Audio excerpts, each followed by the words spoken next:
Ever find yourself staring at a blank page, pen in hand, and a mind filled with anything but words? Yeah, that's me right now. I've blocked off my schedule. I've decided this is my time that I'm writing, but all of the words are just not flowing the way that I want them to. I feel as though there's some sort of block, and I don't think I've had the words yet to figure out what this block is. I've constantly been sorting out what's going on. Is this writer's block? What's really contributing to my ability to not really have my words flow the way that I'm looking for them to? I just can tell that something is off. I've been thinking, what is really the cause of writer's block?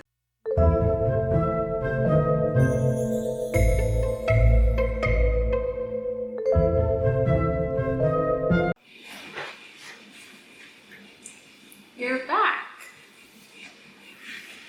Thanks for coming back to this channel. So today I have 4 tips for you. Actually, nope, I think I have 5. 5 tips for you today on how to get out of a writing slump.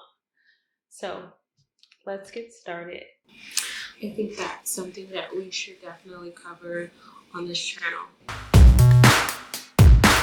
I think it's so important to be honest with the fact that you don't always feel like writing. Um, and it's odd, I think, because naturally you love writing, right?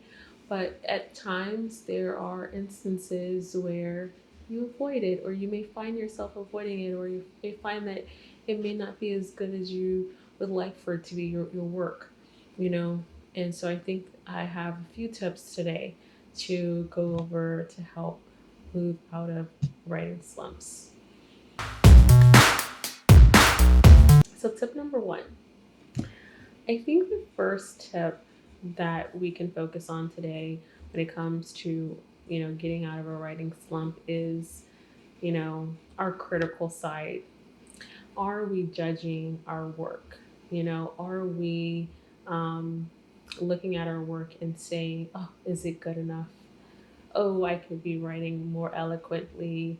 Um, you know, is this going to come across to other folks? Like, we're thinking as we're writing, right?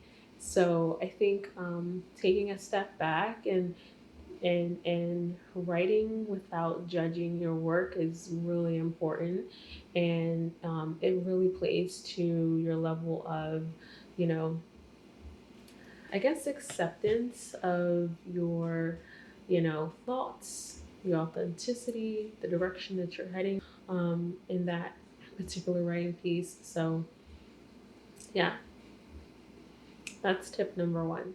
Stop judging your work. Well, when you think about it, like, judging your work is really useful at times, because you're wanting to perfect what you're doing. Um, But there are times, and I think we all know when those times are, when judging our work is not okay.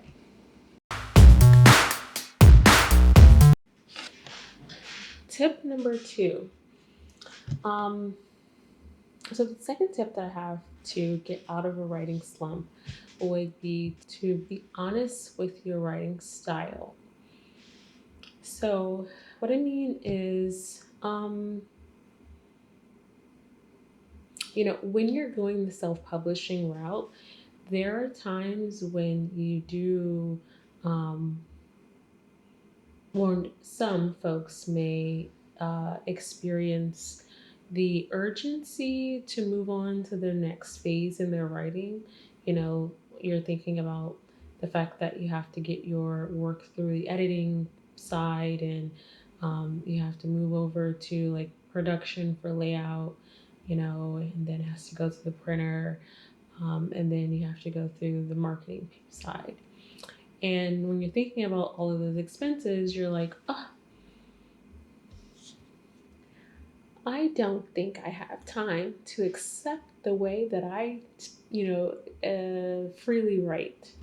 And what I mean is, naturally, some folks are going to utilize a journal as they write.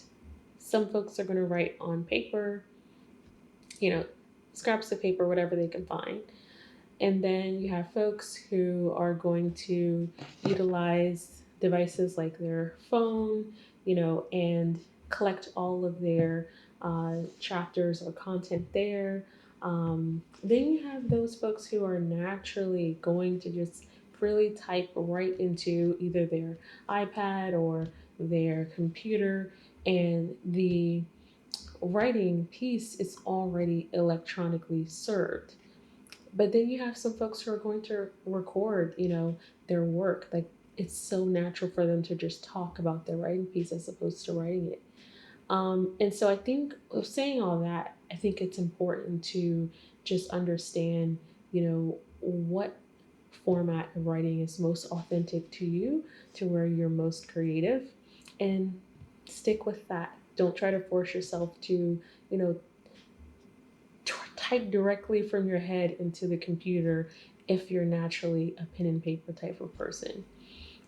So I think having that sense of honesty with yourself is going to allow your work to come off as most authentic, and obviously get you out of that writing slump. So tip number three. So tip number three is, overall, writing can be emotional. I think it's important to understand, um, that, yes, for some with their work, the type of information that they're sharing, or material that they're putting together, it's not really emotional for them. As far as, with others, they may have to pull on past experiences, trauma pains, and it can be a bit emotional. But I think no matter what route it is, you can experience emotions as you're writing. For example, if you're putting together a large body of work, and you're understanding or receiving insight on the depth or the impact that that work could bring, and it's causing you to feel a flood of emotions.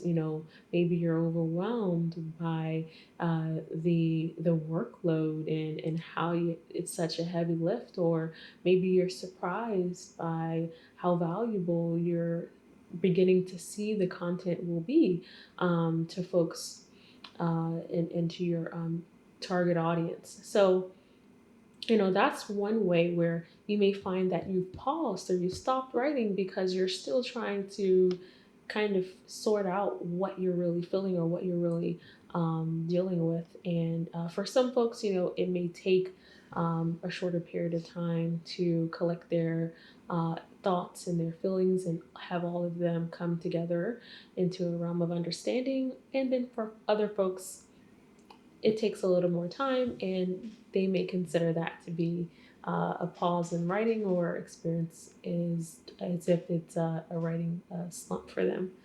And then the other side of, I think, emotions can look more like, you're going back into a past story, or past experience for yourself, and then you're realizing that you're having to stop because you have to get to a place of, maybe another place of healing, or self-awareness, before you're able to maybe even have the words to continue on, and get to the next part of your book.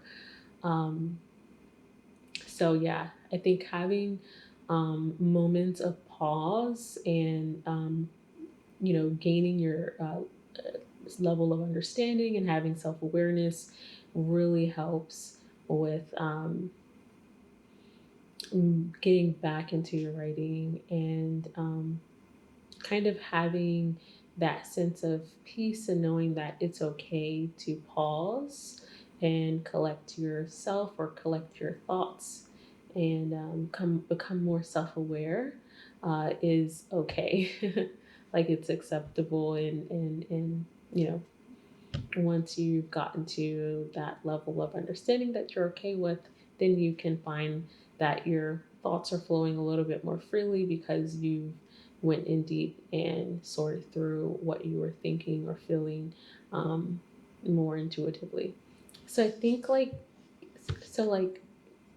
and I think for sure, as anyone's writing, I think that it's always important to consistently check in with yourself and, get to a place of where you're in a state of constant self awareness.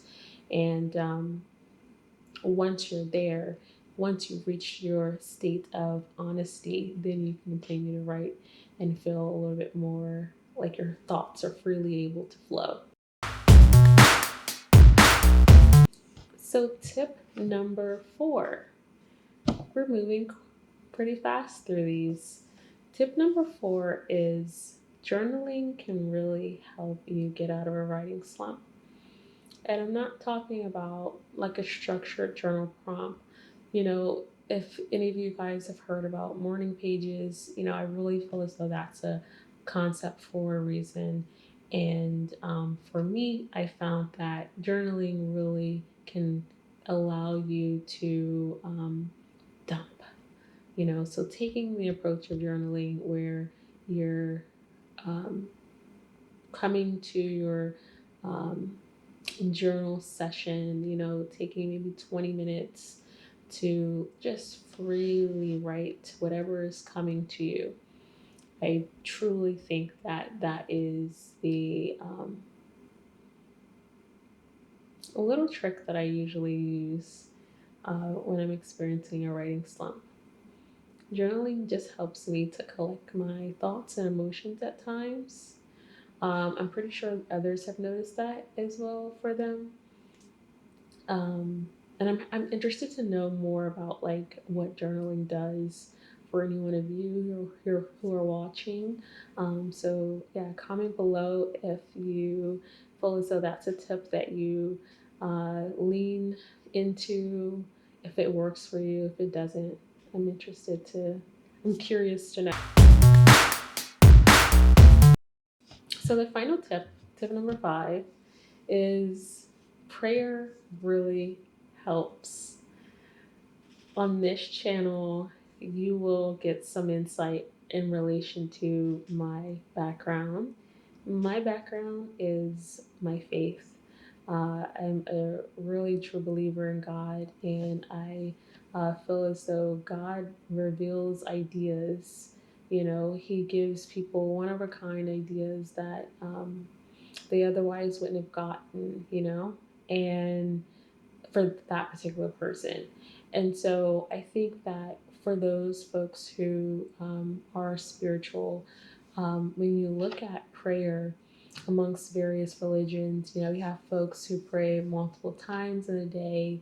And, that just, reveals how important, how significant, the realm of prayer is.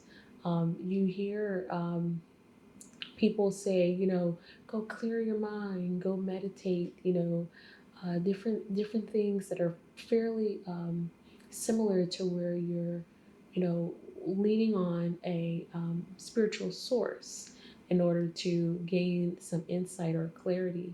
And prayer is definitely an instrument that I use to funnel information from myself to God and from, I'm sure, God to me. So, um, if, for example, uh, you have a topic that you're writing on, and if you feel as though, man, I'm trying to figure out which direction I should go in, what do people need? What do people want to know? In moments like that, praying can really give a bit of direction and some insight, in my opinion, for sure. So, yeah, prayer, put that on the checklist as a tip that will get you out of a writing slump if you need to understand, why am I in this slump? Why am I not writing? What's going on here? Listening to God, having that open ear can really allow you to understand, you know, where you are with your writing, where you are with yourself, and God can really open that up for you, open up that revelation for you. So yeah, so that sums up all of the tips and insight that I have to share for today's video. I hope that you guys were able to glean something from it. And if you're looking for more encouraging tips, more strategies, more support and community during your self publishing journey, feel free to subscribe to this channel. Make sure you hit like and return back for the next video. Until next time, happy writing!